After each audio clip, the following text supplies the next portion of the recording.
My name is Tavengwa. I'm very excited to be the first to speak together with Zhuofei Tang, who is our first presenter for this series. Just to sort of go over the list of what's to come, over the week until Sunday, we're going to be plugging into 4 cities, beginning with Guangzhou today in China, New York and Lagos on the weekend, as well as Kabul. What's very exciting for me, which is part of the reason I was very keen to assist in presenting this series, is because we're all stuck at home. I'm in London at the moment, and we've pretty much been inside since December, and we have all been on Zoom as well. And what this series, I think, tries to do, which is slightly different, is it's inviting very interesting viewpoints from people that are in particular places about their work. So on some level, it is a kind of opportunity to travel, both mentally, but also in sort of like the old school sense of like trying to get a place as presented by somebody that really knows it and lives it. As I mentioned, our first presenter today is Zhuofei Tang. She is born in Shenzhen. She's an architect that lives in Guangzhou, and she works for she's part of the office, which is an architecture practice based in the city. Zhuofei studied classical architecture, Italian literature, and existential philosophy from the University of Notre Dame in the US. And back in, I suppose, what's now a home city, she is going to present some of the work that our office are doing, as well as, I suppose, some more general ideas that relate to some of the issues Michelle just brought up. So, Zhuofei, thanks for joining us. So over to you. Okay, hi, everybody. Again, thank you, everyone. Oh, can you guys hear me? Well, okay. Good. Okay, so thank you everyone for having me, and thank you, Michelle, thank you, Tao, for your intro. So I'm calling from Guangzhou, China, and in our office, so with our office as the background, and just excuse us if there's people passing by. And for today, the Portrait of Spaces, we're going to present you our more of a utopian imagination of how Guangzhou, our city, going to be like in the year 2025. And this project was actually done back in the year. So we're going to show you a video clip of our imagination. And it was actually done back in the year 2012, which is almost 10 years ago, which is pretty much crazy to think about. And then we were, back at the time, most of us just returned from our study in Europe. So all of us was really young at that time. And then we were pretty free. And then when we received this invitation of doing such a video clip, we really just let our imagination go.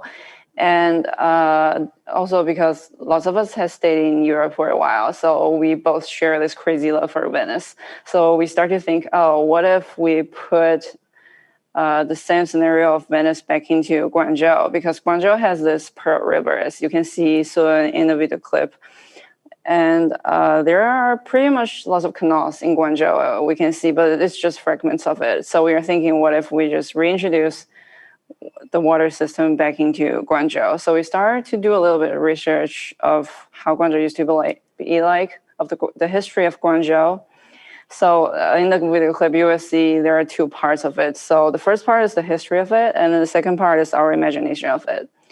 So we really think this is a really playful project that we have done, where we just set aside all the technical kind of thing, and we just, flooded the city and see how everything would be like within the same scenario when we have, again, all this concrete forest and then the old town, but all these streets turn into canals.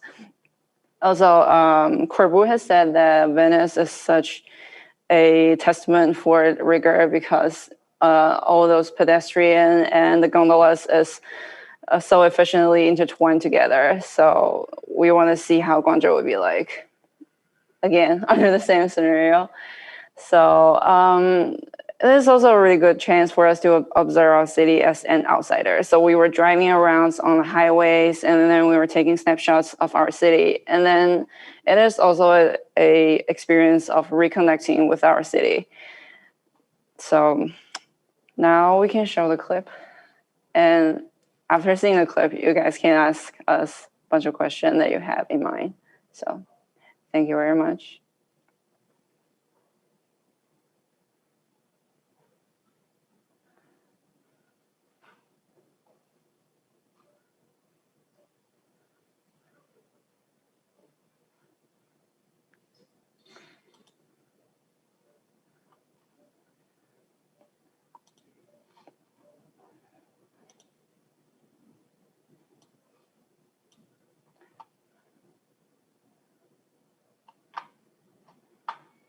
Hmm. 雙手啊，俾我嗲啲先。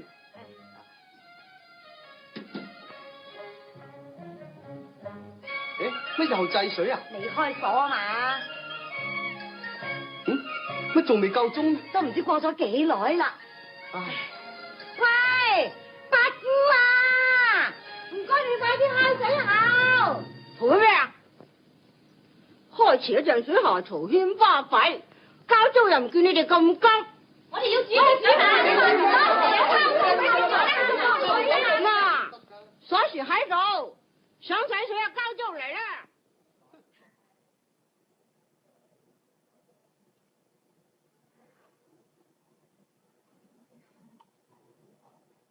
We've got some technical problems at the moment that are just being resolved. Please bear with us for the next few seconds.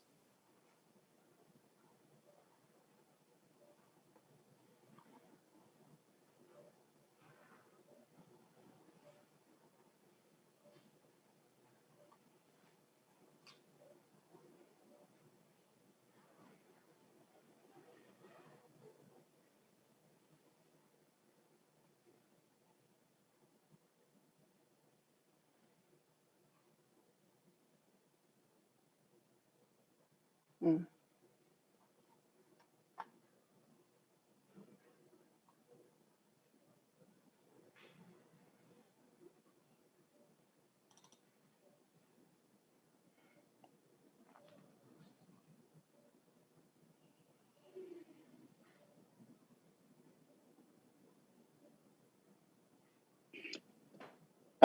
We seem to be having some technical problems, so maybe I can just...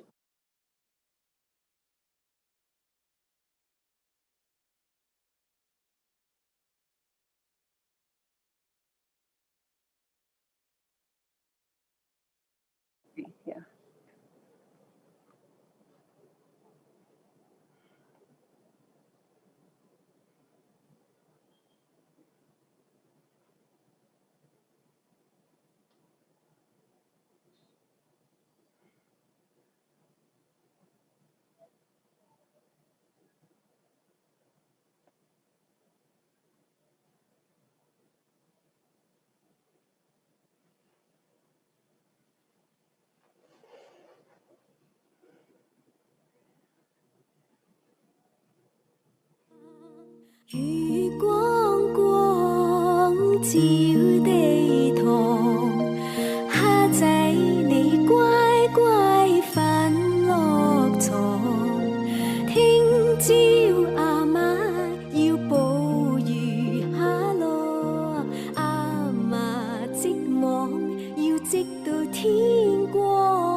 啦，大灣136。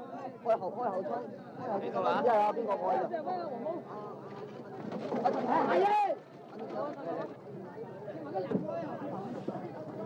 阿亮啊！馬仔第148。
準備開始。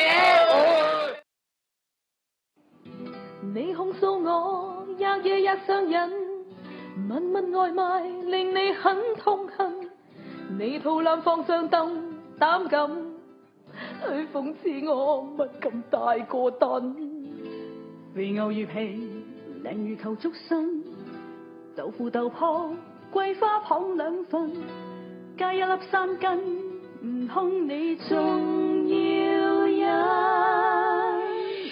我冇叫扇貝，咪當我老襯，和他 BBQ 是你蝦我嗎？冇啊！我要再叫餸你至安心。哇！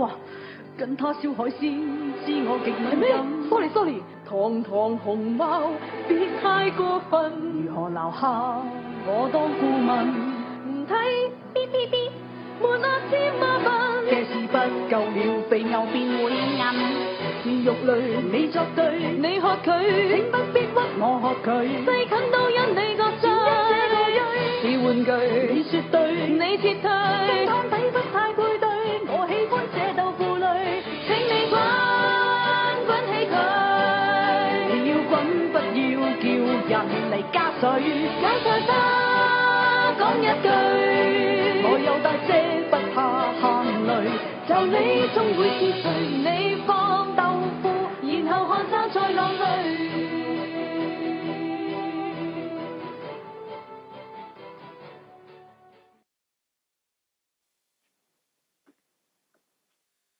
Thank you, Zhuofei. That was great. Just to start us off, I wanted to go right into it. As a clarification,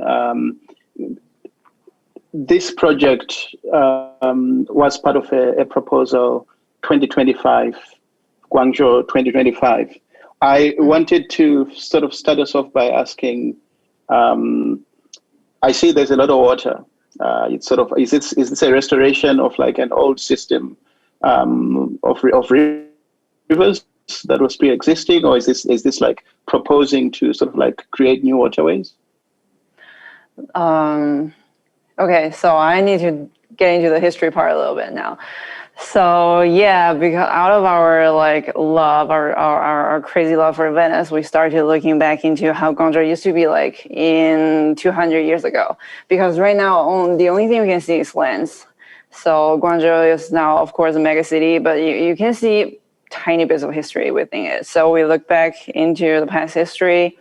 Apparently, it used to share the same kind of water cardiac system as Venice before. So as you can see in the beginning part of the video, there's a bunch of the Asian map of the 18th century shown. And so back into the Qing dynasty, which is in 1850, the ruling class was the Manchurian. So and the majority of people is Han. And during that time, the Han people were not allowed to get into the inner city. So for Guangzhou, the city specifically, there's a walled inner city, which is where all the ruling class lived. And then us Han people live in the outside the wall. And then those are just tiny bits of land, which is pretty much dominated by the water system. So water used to be such an important thing for us. There's also a group of people called the Danmin, which they just live on their little gondolas. So the water feeds them, the water raised them. They live on the boat for the entirety of their life. But within the past 100 years, I would say, due to the rapid urbanization and everything, they're just starting to fill in the canals to create more lands for the city to develop. So lots of this history is completely eradicated.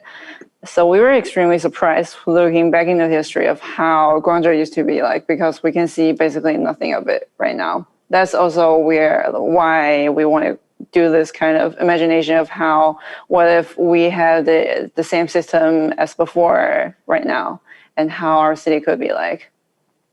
And also still on that, I can see the connection with Venice and trying to kind of, I suppose, bring back a history of Guangzhou as it was, but also being inspired by this. How do you handle that tension, that east-west tension? Because in some of the images that you show of Canton in the past, you can see that there was this sort of like mix of like very Western elements and very Eastern elements. So how do you reconcile those two? Actually, to be honest, I feel like the people in the past has reconciled everything already, because Guangzhou is a city known for its overseas tradings and everything. So if you go to Palazzo Pitti in Florence, you can see a lot of those exhibitions of their imported goods from the East. It's actually imported out of Guangzhou. So Guangzhou used to be one of the largest seaport in China for all this exploration and everything. So Marco Polo has also wrote about this southern city in his writings. So there is a long history of those overseas investors, of the Cantonese people, bringing back the Western elements of architecture, of arts and everything, bringing them all back into Guangzhou, and then the local craftsmanship, the local carpenter, local architects, just looking at those the images they bring back, and then try to reinterpret them in our local languages. So there's a lot of stucco works trying to represent the the Baroque, Rococo kind of elements in our local houses. So it's a extremely interesting thing. As if you walk into the old town part of Guangzhou, you can see a lot of interesting mixture of the East and West, which is done 200 years ago, and they're still standing and become one of the signature, one of the tourist attraction of Guangzhou. I believe as well that right now part of the city has been a big magnet for particularly African traders. How has that changed the city? It would be interesting, like how has immigration like changed the city, if at all? Of course, it's getting the city a lot more diverse, as I can see. So, for example, if you just in the most simple aspect, if you look at the Yelp, you can see a lot of selection of foods. Like if I want couscous, I can get it immediately. But if I'm in more of an inland city, if I want those kind of foreign foods, it's pretty hard to get. And for the culture, I think it's bringing in more interesting vibe into the city. Now, I want to talk about. I see in the video you just showed us there, like food plays a big role. Yeah. Maybe you could speak about the food culture, but also like how in your proposal have you taken some of sort of like these sort of more social cultural elements into thinking about the architecture of the thing? Yes, so as you can see in the video clip, there's this little part of the lady cooking the soup. So we use that as a transition of what the history into our imagination, because we think making soup, making that stock is pretty much similar to how we're building our city. We adding different bits and bits of completely different stuff. And then they all creates this fantastic, this completely harmonized city. And then water, of course, is the media in between everything, is the true cardiac system of everything.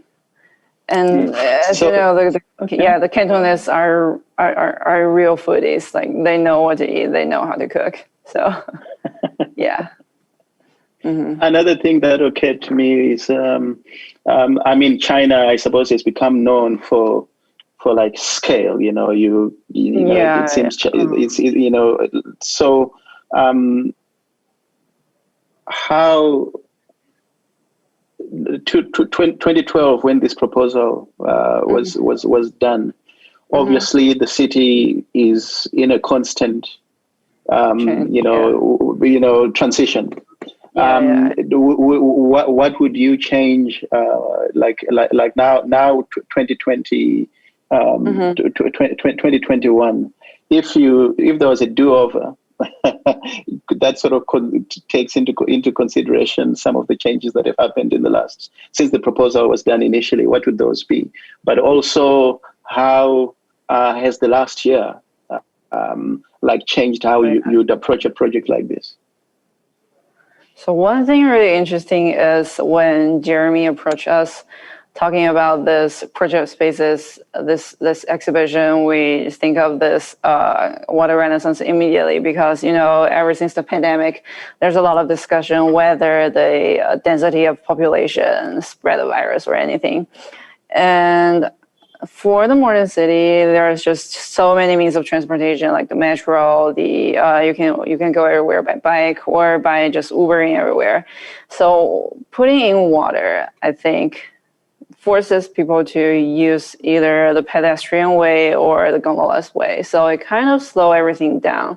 So it pays you for the super busy, mundane, everyday living. It really forces you to slow down. It's like the same kind of experience walking in Venice. As you just stop there, you just inhale, you just take in everything you see, and then you just contemplate instead of just rushing everywhere. Yeah. Mm. And in terms of what you might change right now, what would be the changes that you think would be relevant? That's a really interesting question. I just say we would put in more of the local Cantonese culture. As you can see, the title is called Water Renaissance Canton. So that is the name of our city, but our city is also called Guangzhou. That is the vernacular difference between naming the city. So we have a vernacular called Cantonese, which is, as you know, the Hong Kongers speak it, and then the southern part of China, the Pearl River Delta region, lots of people speak it. So I think we would put in more connection between the distinct local Cantonese culture along with our future imagination. I'd say, yeah. And maybe you could speak a little bit more about our office and some of the other projects that you guys are involved in and your sort of participation in kind of visioning of Guangzhou going forward, what that might be like. Yes. So our office is located in Guangzhou, China. So it's in the southmost part of China. So we focus a lot of our work in the Pearl River Delta region because we really enjoy our Cantonese culture, as you can see. And Cantonese culture is very different from the northern part of culture because because of the climates, of course. It's extremely hot and humid. So the building itself is more slender, it has more openings, and it focuses a lot more on ventilation and stuff. And Cantonese culture is more mixed with Western culture, as I said before. There's a lot of overseas trading, so people bringing a lot of Western elements into the local architecture and culture and everything. So for Cantonese language, there's also a lot of adaptation of English words, as I can say. So our office just strive for looking into this kind of local distinguishment and then try to employ the modern way of construction into it.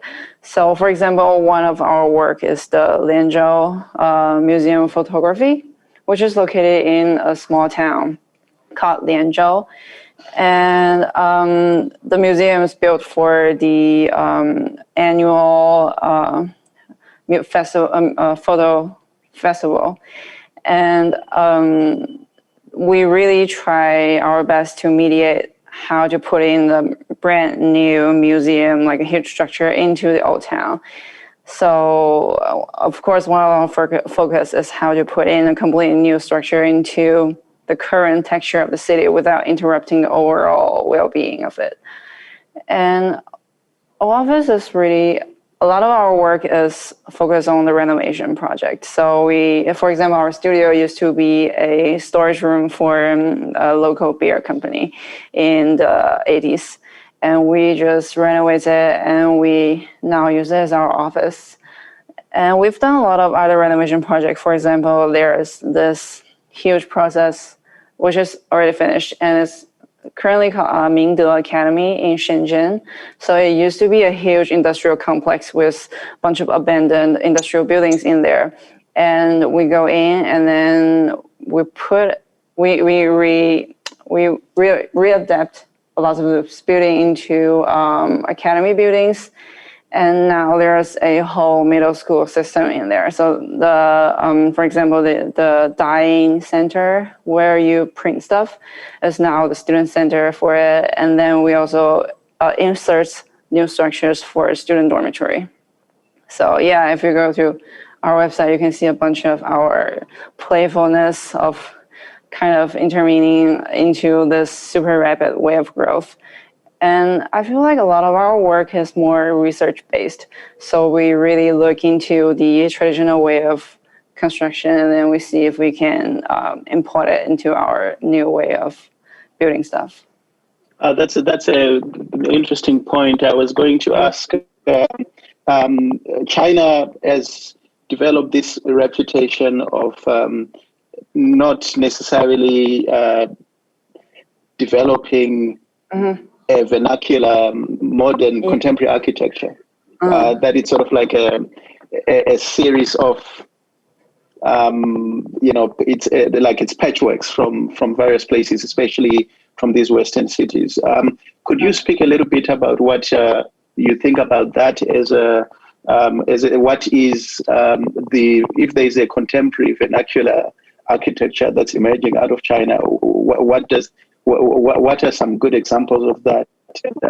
What and how does an office like yours, young, interested very much in the future, how are you thinking about this particular, I suppose, reputation that the country has, especially seeing that it's got this very rich, centuries-old architecture that's very much its own? How do you shift that into the thinking about the future?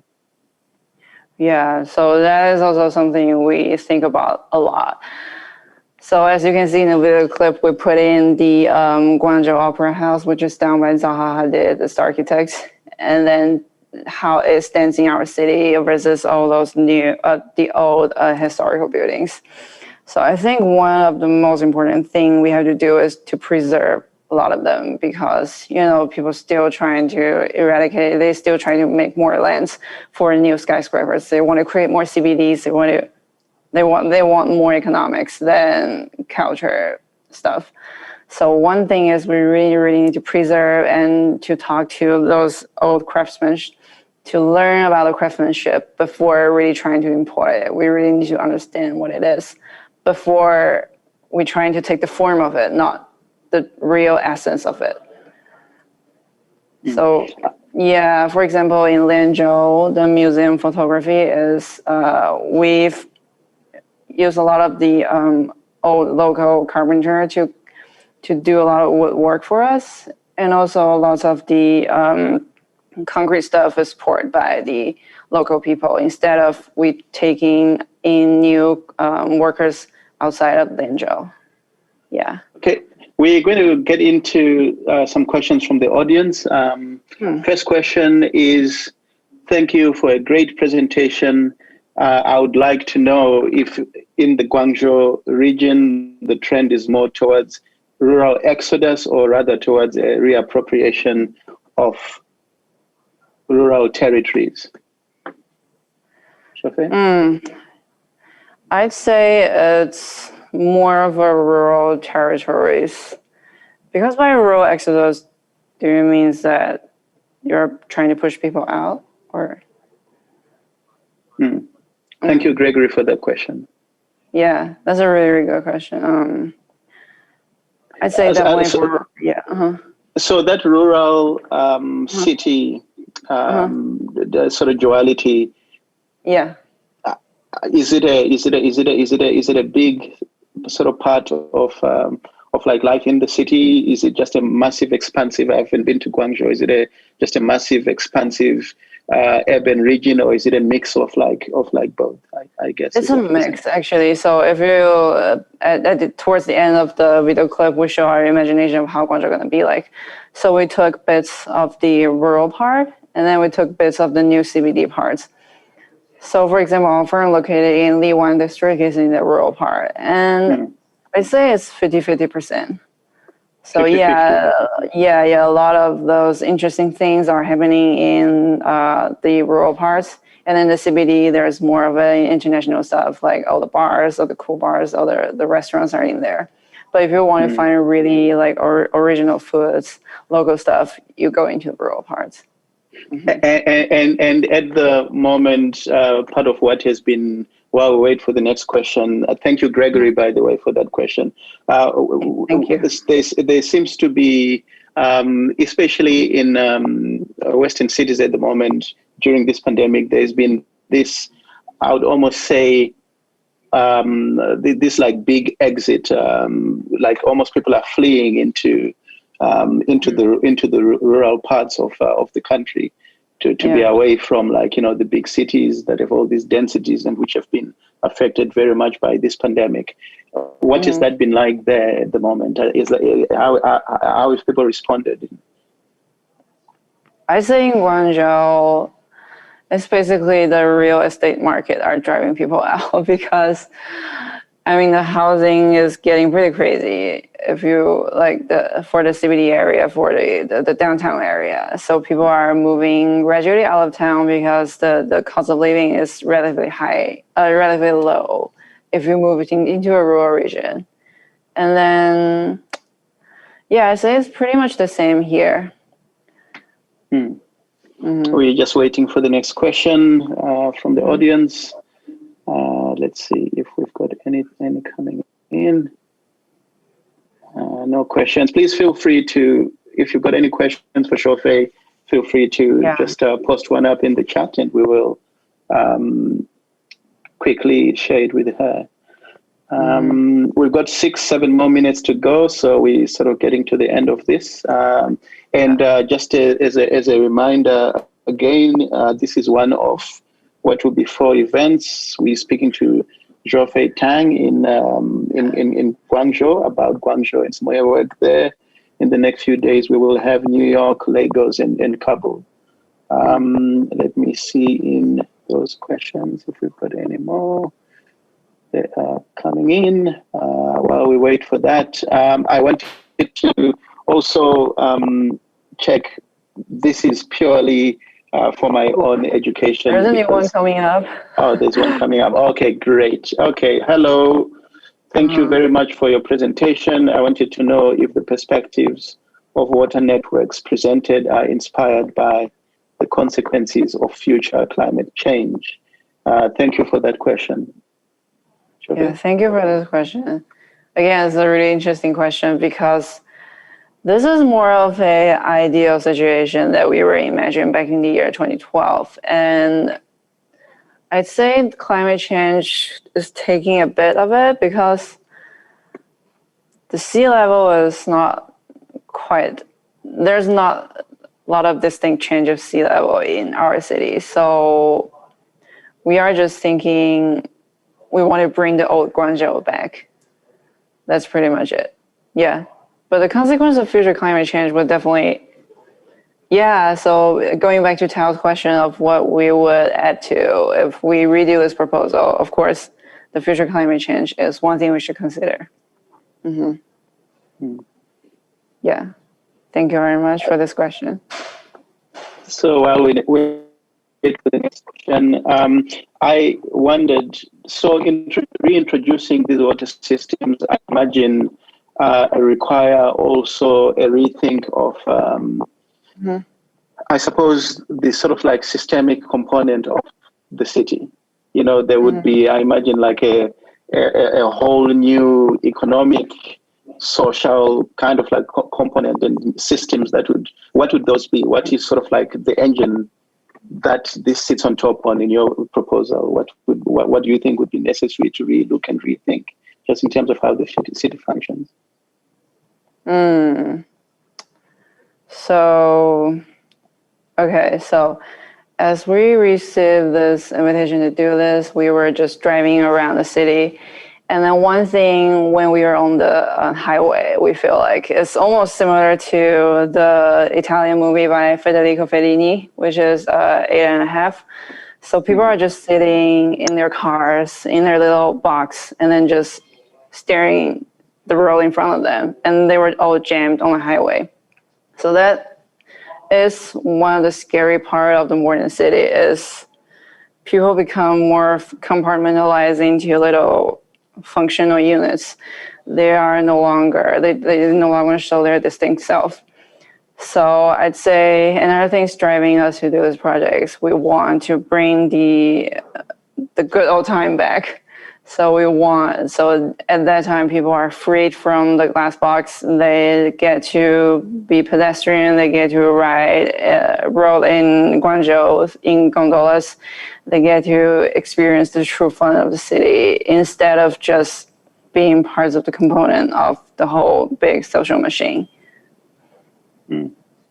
And may I ask, what is the government's role in projects such as these and in these processes of visioning the future? So for our project, this is more like a fun that we're having. So for this one, it is not submitted to any of the governmental departments. So for this one, there's zero participation for the government. But for our normal project, everything has to go through the government before it gets any further steps. Just like everywhere in the world, I'd say. Mm-hmm. Yeah, but for this one, it's just the kind of play that we had before. Is there, or was there as an impetus to your approach? I wondered if perhaps that was maybe informed. Is there a desire or interest by the authorities to relook and reintroduce these waterways, or is this just like an out-of-the-box idea that you guys had as well, or was it responding to? It's just responding to our desire to relook at the city as an outsider. So, yeah, there's no governmental force or anything participated in this. Okay, that's great. We've got a minute 40 seconds left. I don't know if there are any more questions. Otherwise, we can start wrapping up. It's been really great speaking to you, Zhuofei. I don't know if there's anything else that you'd like to add before we wrap up. I think that's pretty much it. I'm just really glad that I can present our office's imagination of how Guangzhou kind of should be like. I'm just really glad that I am invited to participate in this event and present my city. And also, thank you very much, Tao, for hosting us. Thank you, Zhuofei Tang. Thank you very much, and good luck with, I suppose, Guangzhou 2035. Yeah. I hope everything can go towards that direction. Yeah. Thank you very much, everybody, and thanks for joining us. Yes, thanks for participating, and stay safe. Thank you. We out. See you again on Saturday. Bye.